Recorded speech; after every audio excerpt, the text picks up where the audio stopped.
Hello बच्चों, कैसे हो आप लोग। उम्मीद करता हूँ कि आप लोग बहुत अच्छे होंगे।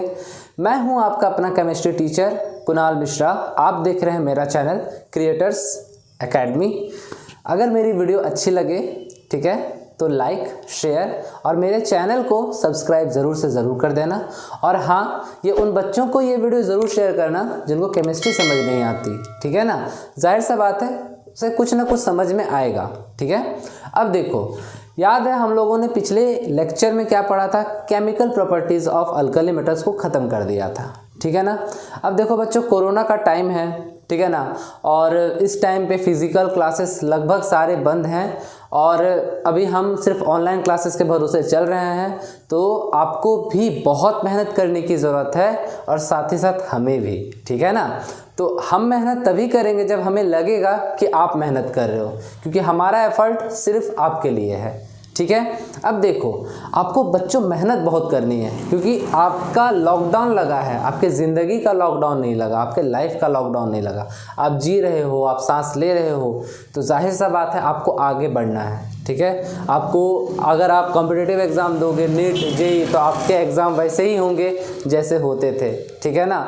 उसके अलावा आपके बोर्ड्स भी हैं, कुछ आपको छोड़ा नहीं जा रहा। और वैसे भी बिना एग्ज़ाम दिए पास करने का मतलब ही कुछ नहीं बनता, ठीक है। तो एग्ज़ाम्स तो देना ही है अपने को, ठीक है ना। तो फिर तैयारी में कमी क्यों, हम तैयारी अच्छे से और क्यों ना करें, है ना। तो हमें तैयारी जी तोड़ करनी है, खूब घिसना है खुद को, इतना घिसना है कि हम रगड़ रगड़ के क्या हो जाए, सोना बन जाए, चमकने लगें। जितनी भी रस्ट है ना हमारे माइंड में, वो क्या हो जाए, चकाचक। तो चलो, आज का जो हमारा टॉपिक होगा ना बच्चा लोग, वो होगा क्या, general characteristics of the compounds of alkali metals, ठीक है ना। जनरल क्या, किसका कैरेक्टर देखना है अपने को, अल्कली मेटल्स जो कंपाउंड बनाए थे ना अभी तक हम लोगों ने, बहुत सारे क्या, हाइड्रोजन के साथ रिएक्शन करवाया, ऑक्सीजन के साथ रिएक्शन करवाया, ठीक है ना। इतने सारों के साथ तो रिएक्शन करवाया हमने, ठीक है ना। हेलोजेंस के साथ रिएक्शन करवाया, तो कुछ तो कंपाउंड बना था, याद तो होगा ही। तो अब वो कंपाउंड कैसे कैसे कैरेक्टर, कैसे कैसे प्रॉपर्टीज शो करेंगे, उसी के बारे में अभी हम लोग को आज के लेक्चर में पढ़ना है, ठीक है। तो चलो हम लोग स्टार्ट करते हैं। तो आज का हमारा पहला टॉपिक है ऑक्साइड एंड हाइड्रोक्साइड्स, ठीक है। तो आपको याद होगा हम लोगों ने पिछले ही लेक्चर में, ठीक है ना, ऑक्सीजन के साथ रिएक्शन करवाया था। एक्चुअली पिछले लेक्चर में, ठीक है ना, लेक्चर आप 3 देखना तो आपको दिख जाएगा। तो उसमें हम लोगों ने हेलोजेंस का रिएक्शन एयर के साथ यानी ऑक्सीजन के साथ करवाया था। तो आपको याद होगा 3 तरह के मेनली कंपाउंड बनते थे, क्या क्या, oxide, peroxide and super oxide. याद होगा आपको, अगर आप लोगों ने लेक्चर देखी है तो आपको 100% याद होगा कि ये मैंने पढ़ाया था, ठीक है ना। तो इसी तरह से क्या कि alkali metal react with oxygen to form 3 types of oxides, क्या क्या, ऑक्साइड्स, पर ऑक्साइड्स एंड सुपर ऑक्साइड। ये तीनों का फॉर्मूला है, ठीक है। ये हम लोगों ने पढ़ा था, आपको अच्छे से याद होगा, ठीक है। उसके अलावा क्या, all the common compounds of the alkali metals are generally ionic in nature. ये भी मैंने आप लोगों को बता दिया था कि सारे के सारे अल्कली मेटल्स जो होते हैं वो नॉर्मली कैसे नेचर के होते हैं, आयोनिक नेचर के होते हैं, ठीक है ना। ये भी मैंने आप लोगों को बताया था। अब इसे छोटे छोटे क्वेश्चंस कॉम्पिटिटिव एग्जाम में पूछ लिए जाते हैं, तो इसको आप साथ ही साथ लिखते चलेंगे। तो जल्दी से इसका स्क्रीनशॉट ले लो, इसके बाद मैं आगे चलता हूँ, ले लो। अब जैसे देखो बच्चों, मैंने अभी तुम्हें तुरंत कहा क्या कि अल्कली मेटल्स ऑक्सीजन के साथ रिएक्ट करके क्या बनाते हैं, ऑक्साइड, पर oxide and super oxide. Is this clear.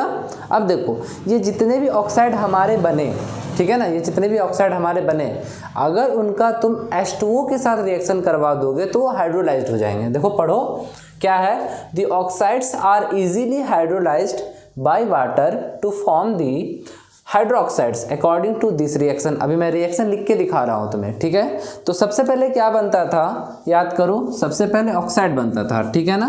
तो इसको मैं अलग पेन से लिख देता हूँ, देखो, ठीक है। सबसे पहले क्या बनता था, ऑक्साइड बनता था, ठीक है। तो देखो, ऑक्साइड बनता था तो मेटल का ऑक्साइड लिख दो, क्या होता था, M2O है ना, मेटल का ऑक्साइड। ऑक्साइड के लिए क्या था, कितना आना चाहिए था, एक ऑक्सीजन पे ऑक्सीडेशन स्टेट -2। तो देखो मेटल का अगर 2 है तो +2, तो ऑक्सीजन खुद ही कितना दे रहा है, -2, ठीक है ना। तो ये क्या है, ऑक्साइड है। अगर तुम इसका रिएक्शन H2O के साथ करवा दोगे तो ये क्या बनेगा पता है तुम्हारा, ये बनेगा हाइड्रोक्साइड, ठीक है ना। यानी क्या होगा, बनेगा M का प्लस OH का माइनस, क्या बनेगा, M का प्लस और OH का माइनस। तो थोड़ा सा यहाँ पे क्या कर लो, इसको बैलेंस कर लो, M का H होगा, OH का माइनस। देखो ये क्या बन गया, इसका हाइड्रोक्साइड बन गया, ठीक है ना। ये क्या बन गया, इसका हाइड्रोक्साइड बन गया, ठीक है ना। क्या बन गया, इसका हाइड्रोक्साइड बन गया। देखो एग्जांपल देके दिखाते हैं, ठीक है ना। इसको 1 नंबर लिख देते हैं, एग्जांपल लिख दे रहे हैं, ठीक है। एग्जांपल देखो, एग्जांपल में क्या है, ले लो Na2O, ऐसे लिथियम ऑक्साइड भी ले सकते थे। Na2O प्लस इसका रिएक्शन करवा दो H2O के साथ, तो ये क्या बनाएगा, ये बनाएगा 2NaOH, वही बात हुआ, Na प्लस OH माइनस। तो देखो सीधा मैंने लिख दिया 2NaOH। तो देखो क्या बनाया, सोडियम का हाइड्रोक्साइड बना दिया, सोडियम का हाइड्रोक्साइड बना, ठीक है ना। तो ये दिमाग में रखोगे कि H2O के साथ रिएक्शन करने के बाद कोई भी ऑक्साइड जो है वो क्या बनाएगा, मतलब कि हाइड्रोक्साइड बनाएगा, ठीक है। M प्लस OH बना यानी हाइड्रोक्साइड बनाएगा, हाइड्रोक्साइड बनाएगा। क्लियर है। इसके अलावा दूसरा देख लो, सेकेंड नंबर लिख लो, ठीक है ना। किसके साथ था, पेरोक्साइड्स के साथ था, ठीक है ना। तो होगा क्या, M2O2, क्या होगा, M2O2, यही था ना पेरोक्साइड। O2 का रिएक्शन जब तुम किसके साथ करवा दोगे, H2O के साथ करवा दोगे, तो यहाँ क्या बनेगा बताओ हमको, यहाँ क्या बनेगा बताओ, यहाँ क्या बनेगा बताओ, क्या बनेगा यहाँ पे, सिंपल है ना यार, हाइड्रोक्साइड ही तो लिखा हुआ है, कुछ नया थोड़े बनेगा। तो क्या होगा, हाइड्रोक्साइड तो बनेगा ही, ठीक है ना। यानी कि 2M प्लस 2OH माइनस, ठीक है ना। यहाँ पर देखो बैलेंस करने के लिए H2O के सामने भी 2 लगा दो, ठीक है ना, प्लस क्या बनेगा, H2O2, ठीक है ना, H2O2 बनेगा, ठीक है ना। इसको क्या बोलते हैं, हाइड्रोजन पेरोक्साइड बोलते हैं, क्या बोलते हैं इसको, हाइड्रोजन पेरोक्साइड बोलते हैं, ठीक है ना। तो चलो इसको भी कर लेते हैं, किसी के एग्जांपल पे ले लो। पेरोक्साइड कौन बनाता था, सोडियम ही बना सकता है पेरोक्साइड। तो लिख लेते हैं एग्जांपल में, क्या बना रहा है, Na2O2, sodium peroxide plus 2H2O, ठीक है ना। ये रिएक्शन करेगा, ठीक है, तो क्या बनाएगा, 2NaOH, सोडियम हाइड्रोक्साइड तो बनाएगा ही, और साथ में क्या बनाएगा, हाइड्रोजन पेरोक्साइड भी बनाएगा, ठीक है। यहाँ तक तो समझ में आ गया, किसी को तो कोई इशू नहीं है। अगर कोई दिक्कत होगा तो मुझे कमेंट सेक्शन में ज़रूर बताना, एक बार मैं फिर से बता देता हूँ, देख लो एक बार, ठीक है ना। देखो जब भी कोई मेटल ऑक्साइड, ठीक है ना, मैंने बताया 3 मेटल ऑक्साइड बनते हैं, ठीक है ना। तो जो भी कोई मेटल ऑक्साइड अगर किसी वाटर के साथ, मतलब वाटर के साथ रिएक्शन करेगा तो क्या बनाएगा, उसका हाइड्रोक्साइड बनाएगा, ठीक है ना। तो देखो सोडियम ऑक्साइड प्लस वाटर क्या दे रहा है, सोडियम हाइड्रोक्साइड दे रहा है। उसी तरह से सोडियम पेरोक्साइड प्लस वाटर क्या दे रहा है, सोडियम हाइड्रोक्साइड और हाइड्रोजन पेरोक्साइड दे रहा है, ठीक है ना। इस रिएक्शन में कोई इशू है बताओ, होनी भी नहीं चाहिए, बड़ा इजी सा रिएक्शन है, ठीक है ना। तो चलो फटाफट से इसका स्क्रीनशॉट ले लो, इसके बाद तीसरे वाले का बताता हूँ, ले लो।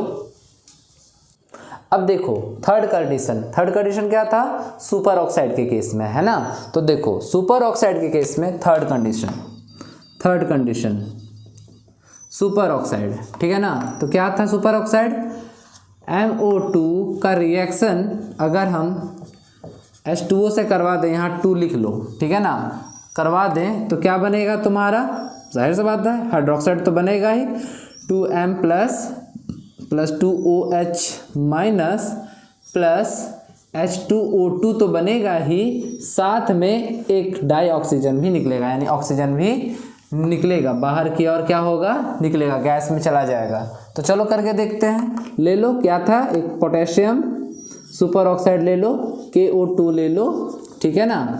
इसका रिएक्शन करवा दो H2O के साथ, तो क्या क्या बनेगा, KOH बनेगा प्लस H2O2 बनेगा प्लस O2 बनेगा। इज दिस क्लियर बच्चों? कोई दिक्कत तो नहीं है इसमें? छोटा सा रिएक्शन है ना? कोई दिक्कत तो नहीं है, कोई परेशानी नहीं है, होनी भी नहीं चाहिए। अगर होगी तो मुझे कमेंट सेक्शन में बता देना, ठीक है? मैं इसे एक बार और बता दूंगा, ठीक है? अब यहाँ तक हमारा क्या हो गया, हाइड्रोक्साइड का केमिकल रिएक्शन हो गया है। फटाक से इसका स्क्रीनशॉट ले लो लास्ट वाले का, या लिख लो, इसके बाद मैं पूरे बोर्ड को रब करूँगा। ले लो।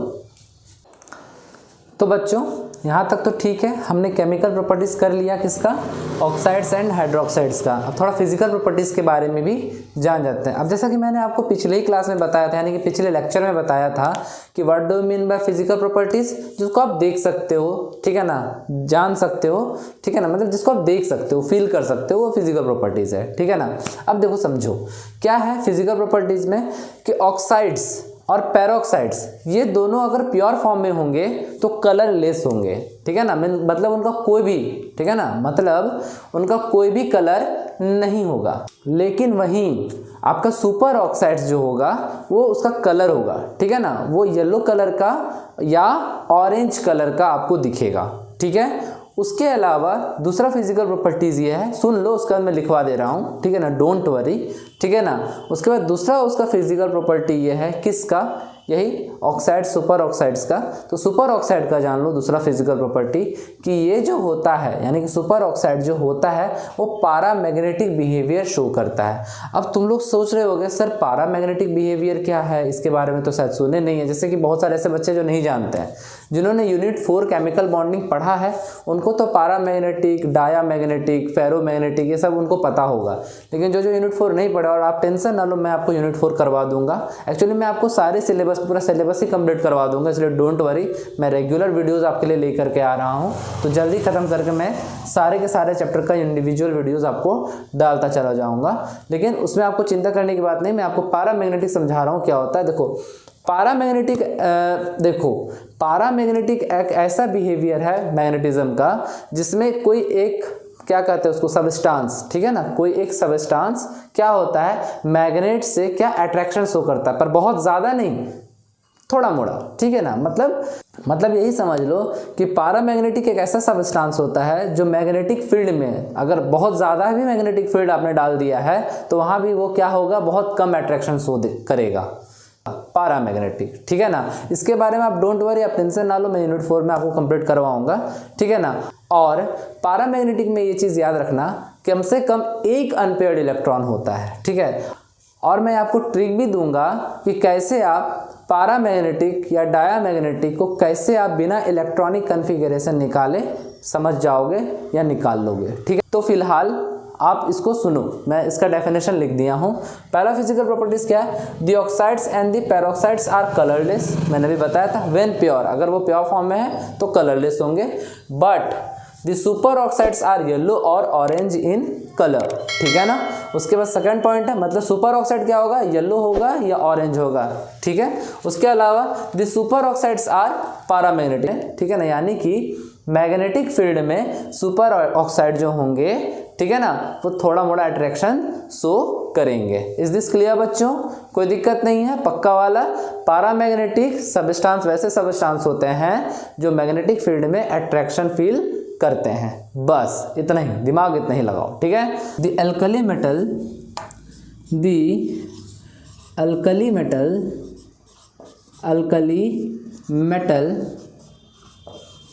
hydroxides, the alkali metal hydroxides are strong base,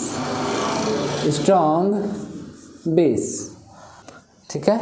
the alkali metal, actually metals कर देते हैं, The alkali metals hydroxides are strong base, ठीक है ना, ये एक अच्छे स्ट्रॉन्ग बेस की तरह काम करते हैं, एक अच्छे स्ट्रॉन्ग बेस की तरह काम करते हैं। अल्कली मेटल का जो हाइड्रोक्साइड्स अभी तुमने निकाला, जैसे NaOH था, ठीक है ना, KOH था, ये सभी एक अच्छे यानी कि बढ़िया बेस की तरह काम करते हैं। बेस का हिंदी क्या होता है, क्षार, ठीक है ना, एक अच्छे क्षार की तरह काम करते हैं, ठीक है, यहाँ तक तो कोई दिक्कत नहीं है। अब चलो अच्छे से इसका स्क्रीनशॉट, यानी कि जल्दी से इसका स्क्रीनशॉट ले लो।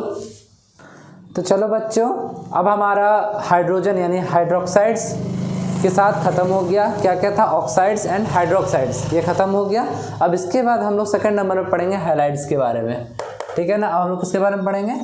हैलाइड्स के बारे में। तो अपन लोगों को याद है, हमने पिछले ही लेक्चर में पढ़ा था कि जब अल्कली मेटल्स हैलाइड्स के साथ रिएक्शन करवाते हैं तो मेटल हैलाइड्स बनाते हैं। MX है ना, M बोले तो अल्कली मेटल्स और X बोले तो हैलोजेंस, ठीक है ना। तो देखो दी अल्कली मेटल हैलाइड्स क्या था? MX था। तो M बोले तो अल्कली मेटल्स, ठीक है ना। क्या क्या थे वहाँ पे? लीना है ना, यानी lithium, sodium, potassium, rubidium and caesium. तो अल्कली मेटल्स थे और साथ में कौन थे? हैलोजेंस थे। और हैलोजेंस में कौन कौन है? Fluorine, chlorine, bromine and iodine. ये हमने पिछले ही लेक्चर में पढ़ा, ठीक है ना। तो इनका जो मेल्टिंग एंड बॉइलिंग पॉइंट होता है वो क्या होता है? हाई होता है, ठीक है ना। ये क्या होता है? हाई होता है। हाई टेम्परेचर पे ये मेल्ट करते हैं, ठीक है ना। ये आपको पता था, मैंने पिछले ही लेक्चर में बताया था। अब ये ज़रूरी है कि अप टू डाउन जाने पर हमारा मेल्टिंग पॉइंट क्या हो जाता था? घट जाता था। ये तो हमें पता था, ठीक है। अब देखो ध्यान दो, अब होगा क्या? It is colourless crystalline solid, ठीक है ना। मैंने अभी यहाँ क्या लिखा है? It is colourless crystalline solid. तो कलरलेस तो आपको समझ में आ रहा होगा, कलरलेस का मतलब हो गया रंग विहीन, है ना। बड़ा तगड़ा वाला नाम है, रंग विहीन, मतलब किसी तरह का कोई कलर नहीं होता, ठीक है। लेकिन ये कैसे होते हैं? क्रिस्टलाइन सॉलिड होते हैं, ठीक है ना। कैसे होते हैं? Crystalline solid. अब तुम लोग सोच रहे होगे कि यार ये क्रिस्टलाइन सॉलिड क्या है ना। तो देखो क्रिस्टलाइन सॉलिड के बारे में आप कब पढ़ोगे? आप क्रिस्टलाइन सॉलिड के बारे में, मतलब इस पर पूरा एक चैप्टर ही है, ठीक है ना। ये आप पढ़ोगे क्लास 12th में और चैप्टर 1 में, क्लास 12th के चैप्टर 1 में आप पढ़ोगे क्रिस्टलाइन सॉलिड, ठीक है। इतना ही समझ लो कि काफ़ी मजबूत सॉलिड होता है, ठीक है ना। काफ़ी मजबूत सॉलिड होता है क्रिस्टलाइन सॉलिड। क्या होता है? ज्योमेट्रिकल शेप होता है इसका एटम्स का, ठीक है ना। ये आप लोग अच्छे से पूरे डिटेल में पढ़ोगे आप लोग 12th में क्रिस्टलाइन सॉलिड को, ठीक है ना। तो ये जितने भी क्या बना रहे अल्कली मेटल्स हैलोजन के साथ रिएक्ट करके जो भी कंपाउंड बना रहे हैं वो क्या है? क्रिस्टलाइन सॉलिड है। Is this clear? समझ में आ गया? और आगे आप 12th में चैप्टर 1 में पढ़ोगे, ठीक है। उसके अलावा all these halides are soluble in water, मतलब कि जितने भी ये हैलाइड्स बनाएंगे, ठीक है ना, जितने भी अल्कली मेटल्स के साथ हैलाइड बनाएंगे वो सारे के सारे वाटर में क्या होंगे? सॉल्यूबल होंगे। वाटर में क्या होंगे? सॉल्यूबल होंगे। इज दिस क्लियर बच्चों? कोई दिक्कत? किसी तरह का कोई इश्यू नहीं है? पक्का वाला? चलो पक्का वाला। अब देखो मैंने कल एक पॉइंट पे लिखवाया था कि कोई एक जो होगा वो वाटर में सॉल्यूबल नहीं होगा, ठीक है ना। एक इसमें से एक कोई ऐसा है, ऑल मैंने लिखवाया है तो एक एक्सेप्शन को छोड़ के मैंने लिखवाया। वो कौन सा था? पिछले लेक्चर में मैंने बताया था। वो कौन सा था वो आप मुझे ज़रूर से ज़रूर कमेंट सेक्शन में लिख के दिखाओगे कि वो कौन सा ऐसा हैलाइड था जो इनसॉल्यूबल था वाटर में। वो मैंने कल ही आपको बताया था, ठीक है। तो आप ज़रूर से ज़रूर मुझे कमेंट सेक्शन में बताओगे, क्योंकि वो एक ऐसा था जो क्या था? एक्सेप्शन, ठीक है ना। एक्सेप्शन के केस को ज़रूर याद रखना क्योंकि क्वेश्चन उसी से पूछा जाता है। Is this clear? तो एक्सेप्शन याद रखना। मैंने यहाँ पर चाहूँ तो बता सकता हूँ, पर इसी बहाने आप मेरे लेक्चर 5 को देखोगे। आज ये हमारा लेक्चर 6 है, ठीक है ना। तो वो ज़रूर से ज़रूर देख लेना, ठीक है। अब देखो आगे बढ़ते हैं। अब order of melting and boiling point तो मैंने कल ही आपको बताया था। अब चलो बताओ तो ऑर्डर क्या होगा मेल्टिंग एंड बॉइलिंग पॉइंट का यहाँ पे, ठीक है। तो चलो बताओ सबसे ज़्यादा मेल्टिंग सबसे ज़्यादा, ठीक है ना, सबसे ज़्यादा मेल्टिंग एंड बॉइलिंग पॉइंट कौन दिखाएगा? बताओ मुझे। तो सबसे ज़्यादा कौन दिखाएगा? फ्लोराइड दिखाएगा। फ्लोराइड दिखाएगा ना, लिखो इसको। कौन दिखाएगा? फ्लोराइड दिखाएगा, ठीक है। स्पेलिंग हम गलती हो रहा है, फ्लोराइड, ठीक है ना। फ्लोराइड दिखाएगा सबसे ज़्यादा। उसके बाद कौन दिखाएगा? क्लोराइड दिखाएगा। उसके बाद कौन दिखाएगा? क्लोराइड दिखाएगा। उसके बाद कौन दिखाएगा? ब्रोमाइड, ठीक है ना। कौन दिखाएगा? ब्रोमाइड। और उसके बाद कौन दिखाएगा? आयोडाइड। क्या दिखाएगा? आयोडाइड। इज दिस क्लियर बच्चों? कोई दिक्कत है यहाँ तक? पक्का वाला नहीं है, क्योंकि देखो फ्लोराइड इसलिए कम दिखाएगा क्योंकि ये छोटा है, क्लोराइड उससे थोड़ा बड़ा, ब्रोमाइड उससे थोड़ा और बड़ा और आयोडाइड उससे थोड़ा और बड़ा, ठीक है ना। तो जो सबसे छोटा साइज का होता है आपको पता है उसको मेल्ट करने में ज़्यादा टेम्परेचर का ज़रूरत पड़ता है। इज दिस क्लियर बच्चों? तो मेल्टिंग एंड बॉइलिंग पॉइंट सबसे ज़्यादा किसका होगा? फ्लोराइड का। वो भी किसके? फ्लोराइड का। हमारे अल्कली मेटल्स के साथ जो हैलोजन रिएक्ट कर रहे हैं और जो बना रहे हैं हैलाइड, उसका। Is this clear? आगे बढ़ें। एक्सेप्शन को जरूर से जरूर मेरे कमेंट सेक्शन में लिख के दिखाना, मैंने पिछले ही लेक्चर में बताया है, ज़रूर दिखाना, ठीक है। अब चलो फटाक से इसका स्क्रीनशॉट ले लो ताकि मैं आगे बढ़ूँ। ले लो। तो चलो बच्चों, मैंने अभी कहा आपको कि आप उस एक्सेप्शन को लिखना, पर मैं सोच रहा हूँ कि मैं बता दूँ, ठीक है ना, क्योंकि वो भी एक कैरेक्टर ही है। देख ही लो, पता चला कि फिर तुम लोग भूल गए, है ना, देखना छोड़ दिए, कमेंट तो वैसे भी करते नहीं हो, तो देख लो। फिर भी मेरा काम है तुम्हारे प्रति लॉयल रहना, तो देख लो एक बार, है ना। क्या है कि देखो मैं डेफिनेशन पढ़ के बता रहा हूँ, ठीक है ना। देख लो, the low solubility of lithium fluoride in water. मैंने पिछले क्लास में बताया था कि इनसॉल्युबल होता है, मतलब कि देखो लो सॉल्युबिलिटी का मतलब हुआ कि जल्दी से घुलेगा ही नहीं, बात समझ लो, जल्दी से सॉल्युबल होगा ही नहीं वाटर पे, ठीक है ना। क्यों? क्योंकि इसका जो है क्या होता है, हाई लैटिस एंथैल्पी होता है। याद है मैंने पिछले लेक्चर में आपको लैटिस एंथैल्पी पढ़ाया था। क्या होता था कि कोई एक आयनिक कंपाउंड था, उसके आयंस को तोड़ने में जो एनर्जी खर्च होती थी उसको लैटिस एंथैल्पी बोलते थे। याद आ रहा है? मैंने आपको बताया था। तो क्या है, LiF में लैटिस जो होता है बहुत मजबूत होता है। क्यों मजबूत होता है? दोनों ही छोटा छोटा है, दोनों ही अटैच्ड है, ठीक है ना। तो उस समय में क्या होता है, लैटिस एंथैल्पी बहुत मजबूत होता है, ठीक है, सॉरी। तो उस समय में क्या होता है, ये जो लैटिस बनाता है ना सॉलिड, क्योंकि ये क्या है, क्रिस्टलाइन सॉलिड है, आयोनिक सॉलिड है, तो क्या हो रहा है, ये जो सॉलिड क्या बना रहा है, क्रिस्टल बना रहा है। तो क्रिस्टल एकदम मजबूती से, बहुत मजबूती से एक दूसरे से क्या होते हैं, जकड़े हुए होते हैं, ठीक है। तो उसके लैटिस को तोड़ना इतना आसान नहीं होता है, ठीक है ना।